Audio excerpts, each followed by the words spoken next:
How Drake destroyed his ghostwriter's life. Shout out Lil Waster. Super important video here. And I got a Drake Exposed video coming. I got a ton of industry music content coming up. I haven't forgot about my industry invaders. But make sure you like, share, subscribe if you're new. Original link of this video will be the first link in the description, man. Let's get it. Let's go. We jump right into it. In 2015, let's go. During the feud between Drake and Meek Mill, a rapper named Quinton Miller was exposed. Yeah, shout out QM. And for those for the record, shout out QM 1317. Shout out QM. QM from the A. I rock with QM. QM is actually dope. Yes, he worked with Drake. Yes, he got exposed for ghostwriting and doing hooks and a lot of creative ideas for that. If you reading this is too late album, but Quinton Miller actually a dope individual artist. Y'all check him out. Shout out QM for sure. And he's from the A. Outed as the man who wrote lyrics for a rapper who is as braggadocious, territorial, and petty as the Sixth God can lead to some unwanted attention. You would think that simply being affiliated with Drake's team would at least lead to a better lifestyle or some level of financial freedom. However, the drama that ensued afterwards led to one of the most dramatic downfalls and is a story that many hip-hop purists rarely discuss. After he was exposed, Quinton Miller reached the lowest point in his life. Instead of flourishing to... And my thing is with that, I still hold Drake accountable for leaving him ghost. Like, Drake ghosted him. Literally ghosted him. Now, is it Drake's due diligence to make sure this man eat his livelihood, this and that? No, it's not. All right? But what about integrity, fam? And this is what Kendrick talks about with the Not Like Us record, bro. He's not like us. Drake don't have no integrity. He don't give no fuck. Like, this man being loyal to you, riding with you, taking beatings for you, you know what I'm saying? Accepting all violence and consequences for you, right? And you just shit on him and leave him stranded. It's crazy. Leave him for dead. Purpose as Drake might have hoped. My name is Lil Waster, and this is how Drake ruined his ghostwriter's life. Born on October 10th, 1989 in Atlanta, Georgia, Quinton Miller started writing raps in his teens while being homeschooled, going by the stage name Mila, and was good enough to eventually get his first signing with Epic Records at the age of 21. He was brought in by the artists Dream and Tricky. However, he was dropped after only 3 months because they believed he didn't have any star power, and he had to butt heads with the A&R of the company. Without a degree, securing a job seemed impossible, especially because this was 2 years after the stock market crash of 2008, and the economy was still in recovery. Well, he's telling you he doesn't think you're a star in the middle. Yeah, bro, in the middle of this. I'm just, how can you go? So anyway, long story short, he hits Tricky. I'm in here trying to become a star. Shut the fuck up. Yeah, bro, yeah. So then Tricky just hits me. It's like, yo, you're not Red Zone, you're not Epic, you're not nothing. You going back. They sent my back. They made me wait like 3-4 weeks before I could get my car back. That was fucked up, man. Y'all don't know. I was a young man.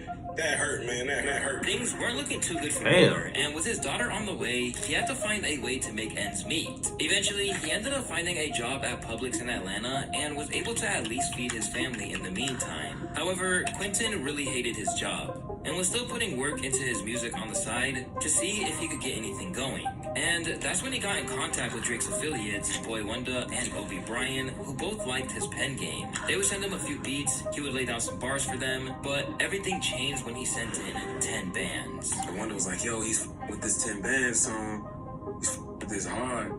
So yeah, I was really excited. I thought I was gonna have a Drake feature, because at the time Drake was just doing random features for just up and coming artists. Drake is fucking with 10 bands, man. He's going crazy over it. I'm like, oh, I sent 10 bands to a couple of my friends. Now, I didn't know what a reference track was at this time. And at that point, you were just making a record. I was just making songs. Yes. And plus, when he said it, I'm thinking Drake's gonna get on it. So I'm like, I'm not leaking, you know what I'm saying? Like, and then later, I was sent a clip and it was Drake saying it. And I was like, oh, all right, well. Hey. Yeah. Whatever. And Quinton didn't expect Drake to actually rap the song, but he was thrilled to work with such a major artist. He even What's so crazy though, y'all, is just imagine being young and impressionable like that. Like, you're a young guy, you just get dropped from your label, you just get, so you reach one of the lowest points of your life. You know what I'm saying? You reach a super duper low. get dropped from your label, nowhere to go, no finances, no money, no freedom, no nothing, right? From months later to the biggest artist saying he messing with one of your songs that you were just having fun with, you was chilling with, like it ain't even nothing to you. And of course they don't explain what a reference track is, or they don't explain that Drake is going to use your song or he's going to actually re-record your song, right? Just imagine that. Like, that's a lot. That's overwhelming. In his home of For Atlanta, sure. he's getting flown out, having writing sessions, and begins to work with Drake to produce his 4th mixtape, If You're Reading This It's Too Late. And as we all know, when it came out, Drake was getting praised for making the best rap songs that year. But what they didn't know was that they were actually praising a young guy from Atlanta. So you get in the studio with Drake, and you end up basically co-writing Shut up, lad. what became Used To, 10 Bands, Legend, and 6 Man. Yeah. I also wrote on Bless too. That was when I first met Big Sean during that session. I felt like I was, a part of this shit. Like, Drake literally was looking me in my face like, yo, man, this album wouldn't be possible if it weren't for you. Like, you really helped. You have no idea. Like, you saying this to a dude that was working in the bakery, you know what I'm saying? Like, I thought my dream was over with after Tricky and them dropped me off, like, I was crying like a baby, because I'm like, how the fuck else am I gonna do this? They were the people that I knew, and I ain't have nobody else, so it just felt like it was just one of the best times, Yeah, felt like I was on the team. However, things would take a drastic turn for Miller and Drake fans after Meek Mill came into the picture. After teaming up with Drake on Rico for his 2015 album, Dreams Worth More Than Money. And let's keep it all the way honest. We know a lot about Freak Mill now. We know a lot about Drake too. This is hindsight 2020, right? You know what I'm saying? But that song Rico is a fucking banger. Freak Mill and 69 God. Alleging that Drake has a ghostwriter. For sure. Stop comparing me to Drake too. He don't write his raps. That's why he ain't tweet about my album, because we found out. Other artists know though. Lil Wayne and Nicki know. Ask them. They gon' act like they don't see them tweets. Meek was mad that Drake wasn't helping to promote his album. And people were saying that the line, "The girl of your dreams to me is probably not a challenge" in Rico, is a diss to Meek Mill because Drake has been very close to Nicki Minaj, who was dating Meek at the time. This was a pretty crazy revelation back then, since ghostwriting wasn't as popularized as it is today. It was mind-blowing for fans to find out that one of the top artists in the game didn't write all their music. No, not artists. It was surprising that, man, we thinking Drake up here, y'all. Y'all don't understand, me included, right? That's why I always lead with, I've been misled, because damn, I'm thinking Drake is one of the greatest. I'm thinking if you continue to work hard and work on your craft and try to perfect your craft, you could reach high levels, and you can reach highs with just your craft. You just work really hard and keep working and keep recording. Whole time, this shit rigged. This nigga, my bad. This man got writers, this man got producers, this man got his own studio, this man got his own templates. This man is industry out. It's all magic. All Drake got to do is really record it. Does Drake still write? Yeah. Does he still record? Yeah. Does he still produce? Yeah. But his joints, even today, Jumbotron is one of his biggest records. Yachty. What would Pluto do? A future diss. Yachty. Right? So it's like, when you Mob Ties, it's not even Drake, and that's one of his biggest diss records, like, especially at the time that it came out, and you didn't even create it. I'm just saying, he's industried out, right? And Drake isn't who he thought he was. He's not like us. Simple as that. This was a different case from that of a Dr. Dre or Kanye West, who are also known to use ghostwriters on their songs, as they are more so producers and curators than they are as rappers. In a short while, the name Quinton Miller kept popping up, and eventually, a reference track for the song 10 Bands was leaked, shocking everyone even more because the song was very popular among the fans of and Drake had received a lot of praise for the writing on it. The whole ghostwriter conversation was steaming hot with Drake and Quinton at the center of it all. Drake's producer and longtime friend, OVO40, put out a series of tweets defending Drake, saying, "There's countless number ones and songs Drake has written for others, never mind himself." That's the funny part. So if someone wants to be upset... Yeah, but that's a cop-out. Yes, we know Drake can write. Yes, we know he can rap. Yes, we know he can produce. But the same guy who always rap about being the best, being the greatest, he's not two, he's top two, and he's not two, and he's top one. when you don't even create your own records? You don't create it. So you're definitely skewed. Like, Drake is still top 10 all the time, right? But as far as him being top 5 rapper, no sir. Bet that Drake made No, a great sir. album, go for it. Get mad all day, LOL. But don't ever question my brother's pen. I've spent maybe 30 minutes in a studio with Q. Nice enough guy, very talented. If you're asking if Q contributed to If You're Reading This, yes, he did. You can also see that by reading the credits, which is a point a lot of people seem to forget when saying an artist uses ghostwriters. When a writer contributes to a project, their name is usually slipped into the credits, therefore, they aren't ghostwriting by definition. However, no one actually checks the credits for every single project to police who had help and who didn't, which is why this case was blown way out of proportion. That's true, yeah, that's true. To make matters worse for Quinton Miller, he was now getting clowned online for some of the lyrics he wrote with people, saying that he ain't got the looks or money to be spitting lines like, "The girl of your dreams to me is probably not a challenge." But Quinton would also put out a statement explaining his side of the situation, as well as downplaying the work he did on the album, saying, "Most of the project was done before I came into the picture. I remember him playing it for me for the first time thinking, why am I here? Like, what does he need me for? I am not and never will be a ghostwriter for Drake. I'm proud to say that we have collaborated, but I can never take credit for anything other than a few songs we worked on together. However, this would turn to be a big mistake because Huge in mistake. trying to defend Drake, he would piss off Meek Mill."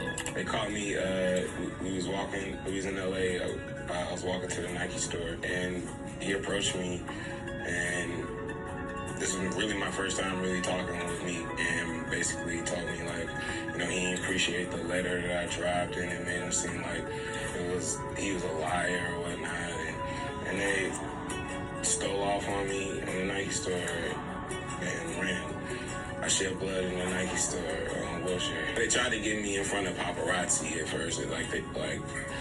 We kind of called each other. I was getting out the Uber, and they kind of called each other. And then he sent his man. He was like, "Yo, come over here. Meek wants to talk to you." And I was just like, "No, I'm gonna go in front of paparazzi. Like, I don't want to do that." And so, like, you know, they just followed me in the Nike store, and just pop out in the Nike store. From what we know now, Meek was allegedly instigated by Nicki Minaj, who felt like her man was being disrespected. So not only did he get abused online, he gets beat up by Meek's goons. And to make matters worse, Drake basically cuts him off after the entire incident. And see, that's what the issue I have. Where is the integrity? This man is going through all this and that. He's literally being chewed out, jumped, spit on. Like, y'all, they're killing this man. Literally, mentally, physically, emotionally. And where are you? Where were you when all this was going on? Where were you when he needed some support? Because he's supporting you. He riding for you. Whether he feel like you changed his life or no matter what he feel like, he still chose to ride with you and for you, bro. And you shitted on him. Where is the integrity? The loyalty. Drake's camp, because he went to bat for them and they still hung him out to dry. Hell But yeah. he took solace in the fact that he was well known for being a part of his songs and believed that things would look up for him very soon. However, what he saw before him was more disappointment, making Quinton believe the industry had blackballed him. Man, I'm thinking like the phone is just about to just ring off the hook. I'm thinking, you know, anytime anybody's involved with one song with this guy, it's like everything, you know, and it's just like, it just wasn't like that. It's just like, it just didn't happen. It was strange. To add insult to injury, Drake and Meek Mill would end up clearing their differences, reuniting in 2018 for Meek's Championships project. But Quinton's situation was somewhat expected because he outright told labels not to reach out to him. I'm not a writer, and that's like the interesting thing to all industry people out there and labels out there. Like, please, I want y'all to know that I am not a writer. Don't invite me to your writers' camps. Like, that was a special situation that just happened to happen. It was an opportunity, and you know, we just happened to be on the same wave. You see, Quinton suffers from the same problem that hinders artists with stronger pens in the industry. Just like Partisan Fontaine, who wasn't happy when Kanye exposed him as a ghostwriter, Quinton didn't want his writing to overshadow his music. From the label's perspective, people like Quinton are more valuable in the background for their already established artists, and are therefore less likely to receive opportunities since they could just keep boosting an already marketable artist. On the 5-year anniversary of the release of That's If You're true. Reading This Is Too Late album, But who do y'all blame for that? Do y'all blame ego or pride? Who do you blame for not Who do you blame for someone not wanting to be an artist or not wanting to be a ghostwriter or writer? Who do you blame? Do you blame the artist's ambition? Do you blame the delusion of the artist? Who do you blame for that specific, situation? Because in my opinion, Quinton Miller should have definitely signed up to try to be a writer. Because you can also still do your own music on the side, depending on the deal you get and what you negotiate. So I feel like he sold himself short. Me, in my opinion, I love QM. I'm a QM fan, right? And I rock with him, but I believe he sold himself short. A video expressing his dissatisfaction for how things happened with his career. Drake and Meek is best friends now. They watch basketball games and they do shows together, So it's just like, what was that even for? What was all of that for? Like all the stress that it caused, And I know it. Everybody else is able to move on because everybody else's careers was established. My career wasn't established. To the music game, labels, artists, whoever, take a chance on me. Take a chance on Quinton Miller, man. Y'all know I do these records. Y'all know I got these records. I can do it in my sleep. Take a chance on me, man. Everybody want to kick me to the curb, man. Everybody want me to just play the background, and they just want to give me ideas for this person, give me ideas for that person, man. Give me the opportunity, man. Give me the ball, man. I see a lot of artists out here that I know for a fact I can box with, man. I can box with all these, man.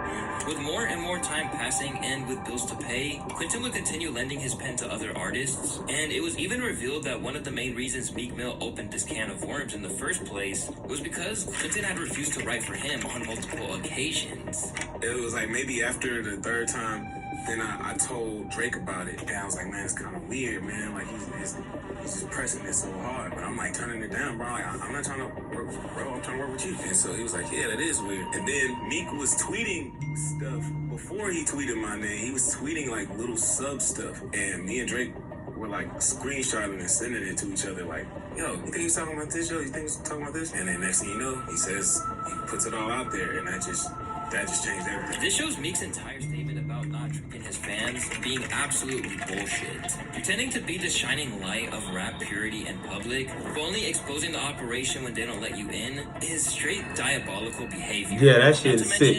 Hypocritical. It reminds you of a kid who takes the ball home once they start losing. Although Drake doesn't leave the situation either without any blame. Quinton turned down Meek Mill multiple times, downplayed his involvement in writing Drake songs, got beat up, and got publicly humiliated, all because he wanted to be loyal to Drake. The least that Drake could do was keep working with him, since most of his fans didn't care if Drake used ghostwriters. Maybe just because I was just a writer, or, I don't know. It was just like, I just didn't matter, just like this guy. Even with drama and them, like, just kind of just throwing my whole life, on the back burner, just like, whatever, just to get at a nigga, like, but what about me? What about me taking care of my family? And, the fact that I put my whole life into this shit, I don't have no other skills. I ain't go to college, like, I make music. That's my skill. What's even crazier is that he only made $30,000 for all the songs he wrote for Drake's mixtape. Now, that isn't all really Drake's fault. Yes, he should have been paid more, but remember in the beginning when I said Quinton got dropped from Epic Records back when he was 21?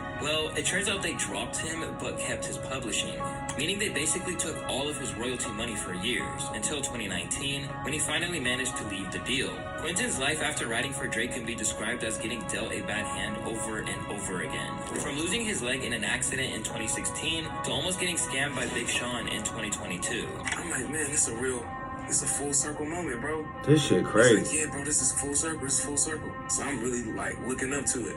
And then maybe like 2 weeks, a week before the album drops, he's just not responding to me at all. Then, like a week before, I'm in the studio with Hit Boy. I just randomly hear in a conversation with Hit, yeah, the album drop next week. I'm like, wait, what? I didn't even know. So then I start hitting him, and then I'm getting text from his manager. Now I'm only talking to his manager. I'm like, well, what happened? So I'm talking to the manager, then this come out, we still ain't signed the paperwork or nothing. My name was not on the credits. It was not on the credits for like the first 3 months. So I'm blowing them up. I'm like, yo, what's up, man? Because I didn't know we was doing the ghostwriter thing, because if that was the case, I would have asked for some cash. And it's just like, nah, man, it's just until we get all the paperwork, we can't get the credits. We can't get everybody's name. But I'm like, but everybody else's names on there. Despite now seeming to accept his role as a writer in the industry, he faces controversy every time he tried to promote his work. I've been still writing for people ever since. You know, I done work with Nas, Big Sean, Jeezy, Ty Dolla $ign, like a bunch of other people. You know, I never really wanted to be a writer, and you know, it's an interesting sport. You know, I think I have more of a passion to just be creative. After this interview came out, some fans began to discredit Nas's entire catalog, while others were once again clowning Quinton for daring to mention that he worked with Nas, since he's generally revered for having one of the greatest pens in hip-hop history. Nas's team had to reach out to Quinton, forcing him to clear things up, while also explaining his perspective. I also mentioned other artists that I worked with, from Jeezy to Jeremiah to Ty Dolla $ign. I mentioned other artists. Writers post their work and talk about their work all the time. You know why? It also helps with the business of writing. When people know that you are part of certain things, it makes people more prone to work with you. It's True, kind that's of true. part of the job. That is true. Naming your resume or your catalog or whatever, it kind of goes with it. But it's not that way with me, because I just so happen to have had a situation with the biggest artist in the world, and it turned into a fucking ghostwriter scandal. And now I am the ghost. Now anytime people work with me, it's like I'm supposed to be a ghost. But I'm not a ghost. Damn. You don't make money being a ghost. Damn. They don't pay you. Artists don't give a if you have money or not. They do not pay you. So if you don't get paid from being a part of this to get opportunities to get paid, why would I want to be a fucking ghost? If you work with Quinton Miller, you worked with Quinton Miller. And you better be okay with saying that you work with Quinton Miller. Now, when it comes to the Nas situation, I pulled up on Hit Boy. That was a situation with Hit Boy. I'm in the room. I bounce some ideas out. There we go. Clear it up. I just bounce some ideas. Couple ideas win. That's all that happened with the Nas. But I am not a fucking ghost. No, not at all. Again, Not at all. being forced to Not at all. downplay his involvement, just like the Drake situation. Nowadays, Quinton Miller is Jeez, still... man, how do y'all feel about that, man? How do y'all feel about they turned the boy into literally Casper? They turned him into a ghost. How do y'all feel about that? Shout out Quinton Miller, 1317. Shout out to the boy QM, man. It's just sad, man. Kendrick told us. Pluto also told us. Kendrick told us he's not like us. Pluto told us he's not like that. The man lack integrity. The he lacks a lot, man. Drake lacks a lot, but y'all let me know what y'all think in the comments, man. Do y'all think Quinton Miller downfall was because of Drake or the Drake situation? Or do you think it was on Quinton Miller's own merit? Do you think Quinton Miller just dropped the ball? Do you believe that he just folded on his own? He didn't stand on business. He didn't just accept that the industry wanted him to just write out hit records. Y'all let me know what y'all think in the comments. I'm signing out, y'all. Love.